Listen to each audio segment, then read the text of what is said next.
The other day, I got a very strange visitor. Come on, Finn, let's see who it is. And nothing could have prepared me for what was about to happen. Hi, who are you? Are you the one they call burritos? Yeah? What's this? What's your name? I can still see you. No, you can't. Okay. Honestly, it all just seemed super suspicious, but you know, maybe it's a late Christmas present, who knows. All that was in there was a card addressed to me. It read, "Dear Burritos, you have proven that Link weighs 10 apples. He weighs 10 apples. So, everyone was wrong. The final fall is survivable." That can't be right. That cannot be right. Was everybody wrong? Both of their skulls would be cracked by now. Their heads would shatter. I would not recommend doing that in real life. Like pancakes, I'm telling you. Wow, I gotta do the math. First of all, let's get a basic understanding of the situation. At the end of the game, Zelda and Link get teleported super high in the sky. Somehow, Link loses all his clothes and his paraglider, and Zelda's unconscious, so Link has to dive down to her, grabs her, and they dive into a pond to save themselves. The problem is, there's just so many factors to consider, but believe it or not, there's actually enough here to figure out if Link or Zelda would survive.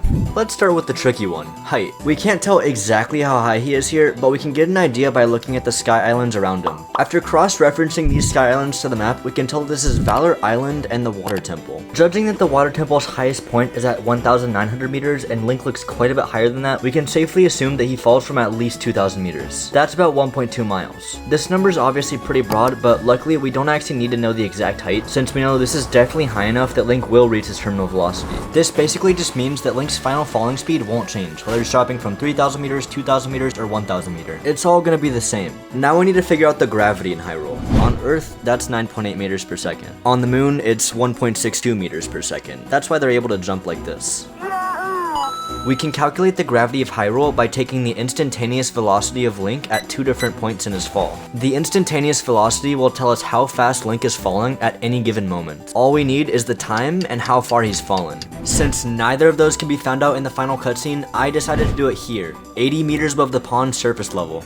Just like before, we can use this coordinate to find Link's height. As for time, we can just put the footage into a video editor and check the 2 points I'm using. I decided to find his initial velocity at 0.09 to 0.2 seconds into the fall, and his final velocity at 1.29 to 1.4 seconds. Now, all we need to do is plug these values into a simple equation and we'll get the initial velocity and the final velocity of Link's fall. Our initial velocity right as Link begins to fall is 36.4 meters per second, and our final velocity right before Link hits the water is 72.7 meters per second. Now that we know both velocity values and the time it takes between them, we can plug them into another equation to find the acceleration of gravity in Hyrule. According to the calculations, we get the acceleration of gravity in Hyrule to be 27.7 meters per second. Wait, what? That's nearly triple Earth's gravity. Which, I guess I'm late to the party because people figured this out way before me. Juked him out of socks used a slightly better method than I did and came up with 28.2 meters per second. So we're gonna use this number. He cleverly used rockets to remove the platform from underneath him rather than walking off of it like I did. Next, we need to find out what Link's terminal velocity is. Technically, we already calculated his terminal velocity earlier, but that was when he was standing upright. In the final cutscene, he's clearly diving head first, so we gotta find out how fast this is. We can record a full dive of Link, choose a frame to pause on, like now, write down the height coordinate,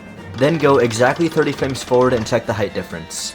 Wait, 75 meters per second? That's not that fast. Well, I mean, it's fast, like it's 161 miles per hour, but it's just not that fast considering that that's the average human terminal velocity. On Earth, with like a third of the gravity, he should be moving way faster. I guess the air is really dense here. Anyway, we know the terminal velocity, we know the gravity, now we need to figure out Link's mass. Remember how at the beginning of the video, I said Link only weighs 10 apples? Well, on Earth, 10 apples only weighs 2.5 kilograms. That's pretty light.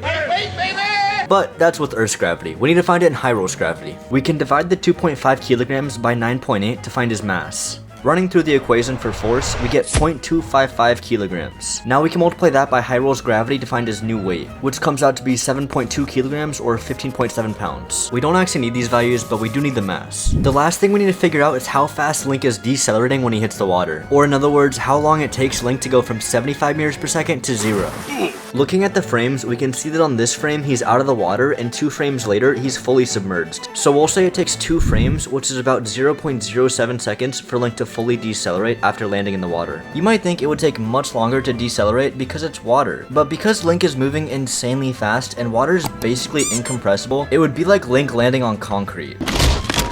Now we can plug those values into the equation. We get an acceleration value of, wow, 1071 meters per second squared. Putting this back into our force equation and putting in Link's estimated mass calculates out to be 273 newtons of force, which, that's actually not a lot. For reference, it takes about 5,000 newtons to break your skull. So why is our force value so low? Well, it's because Link's mass is incredibly light. But remember, there's still a big piece to this puzzle that we haven't accounted for yet. Zelda. Now you may think that catching Zelda is gonna add a ton of weight to both of them, making them fall way faster. But you'd actually be wrong. Let me explain. Catching Zelda is actually gonna make them fall slower. Heavier objects don't fall faster. The most famous example of this is when they dropped a hammer and a feather on the moon at the exact same time and they both hit the ground at the same moment. That's because gravity doesn't care about your weight, and neither does air, but air does care about something: surface area. When we catch Zelda, we're increasing our surface area. Having more surface area is gonna make us less aerodynamic. Think of a parachute. It's got a ton of surface area, and that's why you fall so slowly. It's catching all the air particles. So how much is the terminal velocity gonna change by? Not much. I mean, judging off the way they're looking in this, they're both already cutting through most of the air, so it's not going to change by much. I say 2 meters per second. So our new terminal velocity value is 73 meters per second. And now we've arrived at probably the most difficult part of this problem: Zelda's mass. Look, weighing Link against apples was super easy. All I had to do is just ascend up and check the scale. But Zelda's a whole nother story. The problem is, we can't just put Zelda on the scale. She's not even in the open world. I already know there's gonna be a few clever people trying to say, dude, you can find her in Hyrule. She's in a few locations. First of all, that's not actually Zelda. That's a Yiga member pretending to be Zelda. And please don't try to say Way the Dragon. Just no.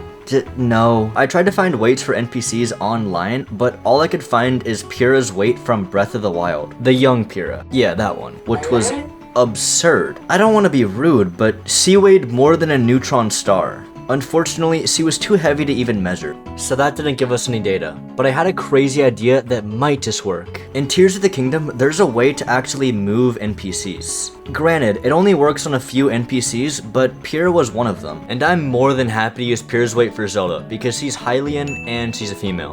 Folks, this is the best we're gonna get. So after a lot of trial and error, I finally got to see for a second how much she weighed. And she doesn't have the mass of a neutron star. It's actually like the same as Link's. This is great news. I mean, if she weighed as much as she did in Breath of the Wild, they would both definitely be dead. But weighing as much as 10 apples?